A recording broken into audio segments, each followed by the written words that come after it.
그러면 오늘 말씀을 전하도록 하겠습니다. 오늘 말씀의 본문은 시편 3편 1절에서 8절입니다. 제가 읽도록 하겠습니다. 여호와여, 나의 대적이 어찌 그리 많은지요. 일어나 나를 치는 자가 많으니이다. 많은 사람이 나를 대적하여 말하기를 그는 하나님께 구원을 받지 못한다 하나이다. 여호와여, 주는 나의 방패시오 나의 영광이시오 나의 머리를 드시는 자이시니이다. 내가 나의 목소리로 여호와께 부르짖으니 그의 성산에서 응답하시는도다. 내가 누워 자고 깨었으니 여호와께서 나를 붙드심이로다. 천만인이 나를 에워싸 진친다 하여도 나는 두려워하지 아니하리이다. 여호와여, 일어나소서. 나의 하나님이여, 나를 구원하소서. 주께서 나의 모든 원수의 뺨을 치시며 악인의 일을 꺾으셨나이다. 구원은 여호와께 있사오니 주의 복을 주의 백성에게 내리소서. 아멘. 제가 신앙의 내면을 지키는 또 훈련하는 방법 중에 하나가 일기를 쓰는 것입니다. 물론 이제 말씀 묵상과 기도의 시간을 통해서 하나님과 영적 교제를 가지지만 또 이 모든 과정을 점검하고 또 하나하나 내 내면의 상태를 점검하는 가장 좋은 방법은 일기를 쓰는 것입니다. 제가 일기를 규칙적으로 쓰기 시작한 것이 고등학교 때였습니다.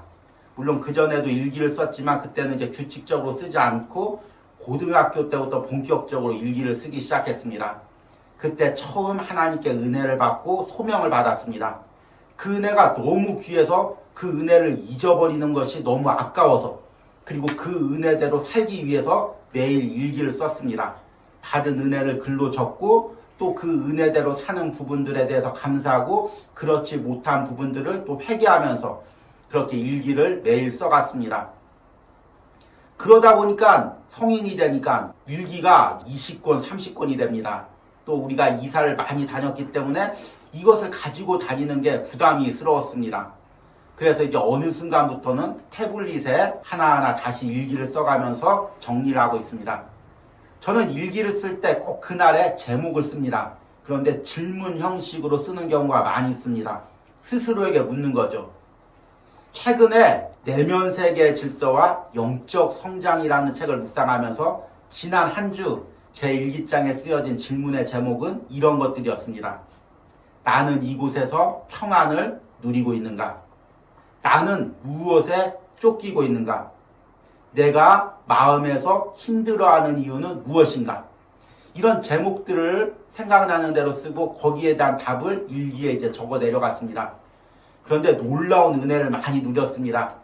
제가 외적으로 생각했던 이유들, 내가 경제적인 문제 때문에 아니면 또 여러 가지 외적인 환경 때문에 힘들어하는구나 이렇게 생각했던 부분들이 사실은 내 내면 깊은 곳에서 예수님과의 만남 부분에서 잘못된 초점을 맞추고 있는 부분들이 많이 있다는 걸 깨달았습니다. 그리고 그것들 또 회개하면서 이제 예수님에게 더 초점을 맞추고 살기로 결단하는 그런 은혜들이 있었습니다. 여러분들도 이 묵상을 하면서 이런 은혜를 누렸으면 좋겠습니다. 또 이런 은혜를 누리고 있는 줄 믿습니다. 이와 함께 제가 시편을 읽다 보니까 또 시편에서 새로운 부분이 깨달아집니다. 시편의 기자들, 특히 다윗을 보니까 저와 같이 계속해서 하나님에게 질문을 던지고 스스로에게 질문을 던집니다. 내 영혼아, 내가 어찌하여 낙심하며 내가 어찌하여 내 속에서 불안해하는가? 네가 지금 왜 낙심하고 있지? 내가 왜 불안해하고 있지? 이 부분을 지금 다윗이 스스로에게 묻고 있는 것입니다. 여러분들은 인생에서 어떤 질문을 던집니까? 내가 그때 왜 이런 투자를 잘못했지? 내가 왜 그 사람과 만났지? 그런 자꾸 인간적인 세상적인 부분에 질문을 던지지 마시고 내 내면에게 한번 질문을 던져보시기 바랍니다. 지금 나는 주님과의 깊은 교제 가운데 있는가? 그 은혜를 누리고 있는가? 아니면 세상 것을 바라보고 있는가? 그래서 힘들어하는가? 계속해서 질문을 던지시는 은혜가 있길 바랍니다. 오늘 우리가 함께 읽은 시편 3편의 말씀은 질문 형식으로는 되어 있지 않습니다. 그러나 다윗이 이 고백을 드리기 위해서 얼마나 많은 질문을 스스로에게 했는지 그리고 그 답을 어떻게 성령의 은혜 가운데 찾아갔는지 여러분들이 이 부분을 묵상하면 깨달을 수가 있을 것입니다. 그래서 오늘 시편 3편 말씀을 통해서 다윗이 쫓기는 가운데 어떻게 스스로에게 질문을 했고 그에 대한 답을 찾았는지를 함께 깨달으려고 합니다. 그리고 여러분들이 처한 상황 가운데서 이 질문을 스스로에게 묻고 답을 찾아가는 성령의 도움으로 답을 찾아가는 은혜가 있길 바랍니다. 시편 3편에서 다윗은 지금 쫓기는 상황이었습니다. 오늘 읽은 1절 말씀을 보니까 여호와여 나의 대적이 어찌 그리 많은지요. 일어나 나를 치려는 자가 많으니이다. 지금 많은 사람들이 다윗을 공격하고 다윗을 죽이려고 하고 있습니다. 이 시편 3편이 쓰여진 배경을 보통은 다윗이 노년에 압살롬의 반란으로 인해서 쫓겨 다녔을 때로 추측을 합니다. 다윗이 이스라엘 왕이 되고 어느 정도 나라가 안정을 누렸습니다. 그러나 다윗에 대해서 불만을 가진 세력들이 있었고 그 사람이 아들인 압살롬을 부추겨서 반란을 일으켰습니다. 사무엘 하 보니까 다윗이 한밤중에 압살롬의 군대가 들이닥치자 맨발로 머리를 풀면서 눈물을 흘리면서 기드론 시냇가를 건넜다고 이야기가 나오고 있습니다. 또 이렇게 도망 다닐 때 이제 적의 군대가 다윗을 죽이기 위해서 추적합니다. 얼른 왕을 죽여야 모든 전쟁이 끝나기 때문에 다윗만을 죽이기 위해서 쫓아옵니다. 여러분 같으면 그런 상황 가운데 얼마나 외적으로 힘들겠습니까? 나의 사업이 하루아침에 망하고 믿었던 사람에게 하루아침에 배신당할 때 얼마나 고통스럽겠습니까? 제가 한 연예인이 인터뷰하는 걸 보았는데 동생처럼 여기던 매니저가 한순간에 배신을 하고 전 재산을 가지고 다 도망을 쳤다고 합니다. 그래서 잃어버린 돈도 돈인데 이 믿었던 사람에게 배신당했다는 것이 엄청난 트라우마가 생겨서 마음에 병이 걸리고 한동안 방송도 못했다고 합니다. 그래서 이 배우가 그 매니저를 만나면 꼭 물어보고 싶은 말이 있다는 것입니다. 왜 나에게 그랬어? 왜 내 돈 띄어먹었어? 그것이 아니라 왜 나에게 그랬어? 내가 너 믿었잖아. 그 말 해보고 싶다는 것입니다. 이처럼 물질의 어려움이나 사람의 배신은 우리 마음에 큰 상처를 남깁니다. 다윗의 상황이라면 여러분들이 어떻겠습니까? 얼마나 마음이 무너졌겠습니까? 그런데 이런 외적인 상황만이 다윗을 힘들게 한 것이 아닙니다. 2절 말씀을 보니까 많은 사람이 나를 대적하여 말하기를 그는 하나님께 구원을 받지 못한다 하나이다. 그는 하나님께 구원을 받지 못한다 하나이다. 무슨 의미입니까? 쟤는 구원받지 못했어. 쟤는 하나님께 축복받지 못했어. 쟤는 저렇게 어려움 당하는 것이 당연해. 이렇게 이야기한다는 것입니다. 제가 인생을 살아보면서 느낀 것이 세상 사람들의 시기심이 우리가 생각하는 것보다 더 폭력적이고 또 더 강하다는 것입니다. 저는 어렸을 때 누군가가 성공하면 옆에 사람이 다 칭찬해주고 같이 기뻐하는 건 줄 알았습니다. 그래서 남의 성공도 기뻐하고 내가 성공하면 또 다른 사람이 기뻐할 것이라고 생각했습니다. 그런데 의외로 누가 내 옆에 사람이 성공할 때 그 사람에 대한 시기심이 폭력적이고 되게 강하게 나타나는 경우가 많이 있다는 것입니다. 직장에서 내 동료가 승진했을 때 또는 옆에 사람이 또 갑자기 부자가 됐을 때 또 가족이나 친척 중에서도 나보다 더 성공했을 때 사람들이 시기하고 그 사람을 너 얼마나 잘 되나 보자 그렇게 생각하는 경우가 의외로 많다는 것입니다. 그리고 그 사람이 어려움을 당하면 그때서야 박수를 치면서 그것 봐라 내가 그럴 줄 알았어. 잘 나갈 때 그렇게 으스대더니만 그럴 줄 알았어. 이렇게 생각한다는 것입니다. 신앙 안에서도 이런 경우가 많이 있습니다.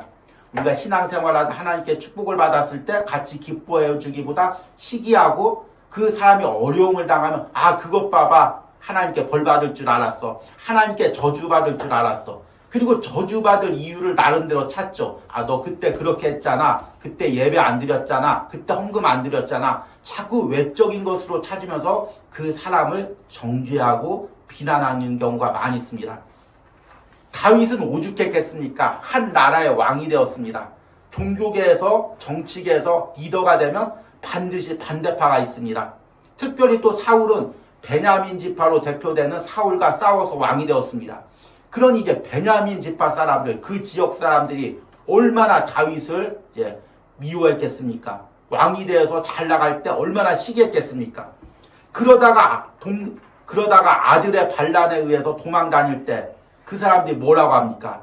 오늘 2절 말씀에 그는 하나님께 구원을 받지 못한다나이다. 하나님께 저주받았다. 하나님 말씀대로 안 살더니만 축복받고 왕이 돼서 교만하더니만 그렇게 되었다.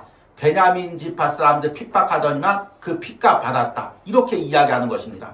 그 대표적인 사람이 다윗이 도망갔을 때 쫓아오던 시므이가 있습니다. 그런데 다윗의 입장에선 그런 말을 들을 때 얼마나 마음이 아프겠습니까? 나름대로 하나님 앞에서 바로 살려고 하고 백성들에게 선을 베풀려고 했는데 그들의 인간적인 공격들, 말들을 당할 때 얼마나 마음이 아프겠습니까? 생명의 위협을 느끼는 것보다 더 큰 고통을 느낍니다. 여러분들이 이런 상황이라면 어떻게 되겠습니까? 오늘 1절과 2절의 고백에 공통적으로 나오는 것이 나의 대적이 어찌 그리 많은지요. 나를 대적하는 사람, 많은 사람이 나를 대적하여 말하기를. 수많은 사람이 지금 다윗을 공격하고 있는 것입니다. 여러분, 많은 사람이 나를 공격할 때 우리는 쫓기고 도망 다닐 수밖에 없습니다. 연예인들 보면은 어떤 이제 사고로 인해서 여론이 안 좋아지면 온 국민이 이제 나쁜 댓글을 달죠. 그러면 그 연예인이 그걸 견디지 못하고 극단적인 선택을 하는 경우가 많이 있습니다. 우리는 아마 몇백 명, 몇천 명만 나를 공격해도 마음적으로 쉽게 무너졌을 것입니다. 그런데 다윗은 이런 상황 가운데서 놀라운 은혜를 고백합니다. 오늘 5절 말씀해 보니까 내가 누워 자고 깨었으니 여호와께서 나를 붙드심이로다. 이런 상황에서 누워서 자고 깨었다는 것입니다. 여러분은 이런 상황에 잠을 잘 수 있겠습니까?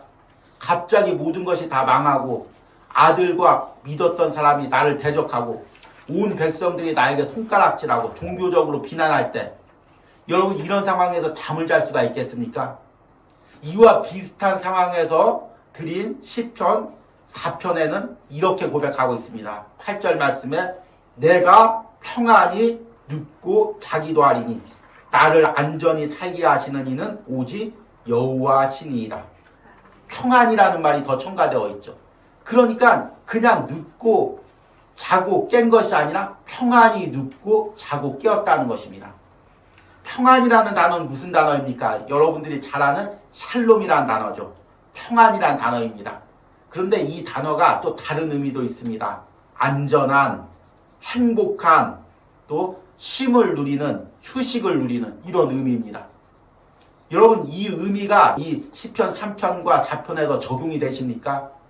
압살롬의 반란에 의해서 쫓겨서 자는 동안 언제 적이 들이닥쳐서 자기를 죽일지 모릅니다. 잠이 오겠습니까? 저는 이제 어젯밤에 자는데 제가 이제 더워서 이제 거실에서 나와서 자는데 복도가 바로 이제 옆에 있습니다. 밤이면 택배 이제 배달하시는 분들이 왔다 갔다 하는 경우가 있는데 이분들이 바쁘니까 막 뛰어다니다가 물건도 건드리고 뭘 엎기도 합니다. 어젯밤에 좀 그랬죠. 그래서 깜짝 놀라서 자다가 깨웠습니다. 무슨 일이 있나 하고 깨다가 잠을 설쳤습니다. 이렇게 작은 일에도 우리가 놀라서 잠을 깨는데 지금 누가 나를 죽이려고 오고 있습니다. 바스락 소리만 나도 번뜩 잠을 깰 것입니다. 그런데 다윗이 그 상황에서 평안히 눕고 또 자고 깨었다는 것입니다. 오늘 이 부분의 끝에 보니까 그 이유에 대해서 5절에 여호와께서 나를 붙드심이로다. 주님께서 나를 붙들고 계심을 알았기 때문입니다. 더 놀라운 고백이 6절에 나옵니다.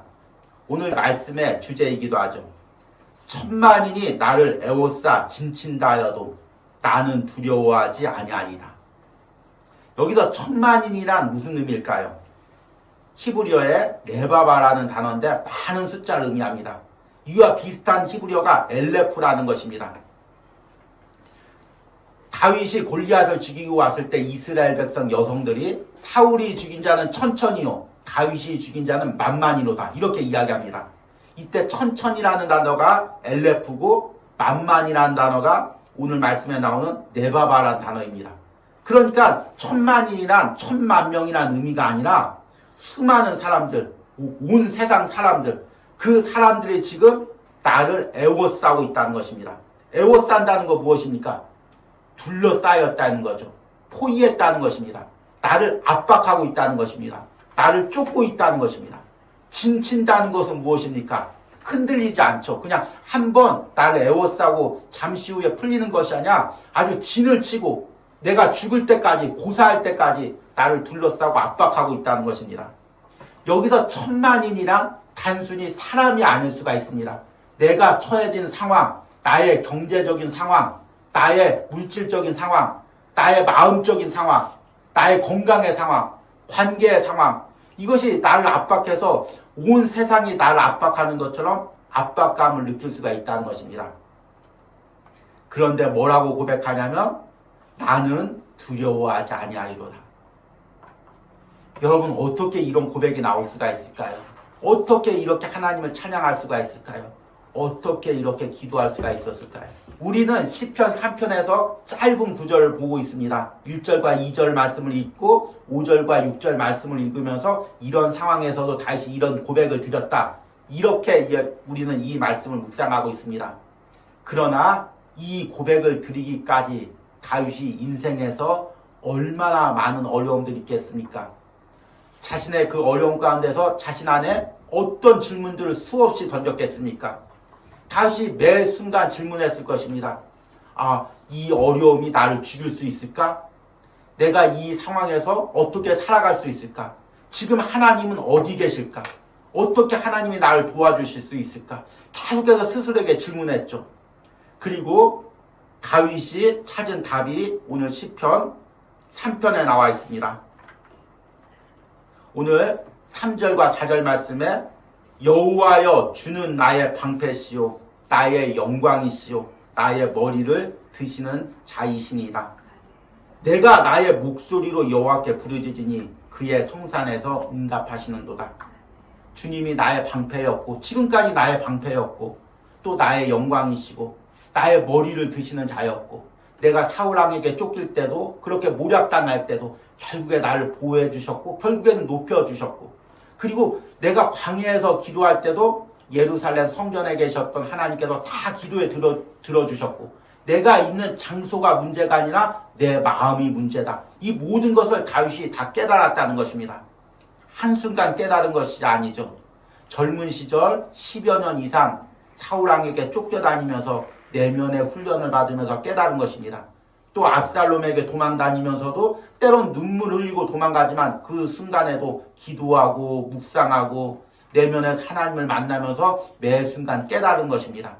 그래서 다윗이 이 쫓겨다니는 상황 속에서도 압박당하는 상황 속에서도 마음을 지킬 수가 있었던 것입니다.